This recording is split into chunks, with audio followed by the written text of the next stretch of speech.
పార్థాయ ప్రతిబోధితాం భగవతా నారాయణేన స్వయం వ్యాసేన గ్రథితాం పురాణమునినా మధ్యే మహాభారతం అద్వైతామృతవర్షిణీం భగవతీం అష్టాదశాధ్యాయినీం అంబా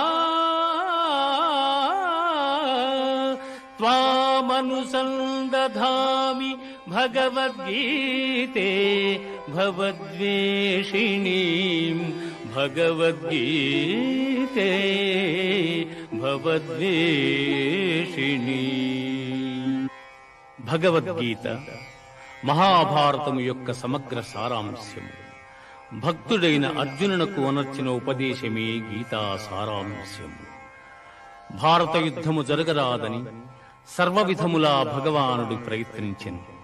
కాని ఆ మహానుభావుని ప్రయత్నములు వ్యర్థములాయను. అటు పిమ్మట శ్రీకృష్ణుడు పార్థునకు సారథి అయి నిలిచెను.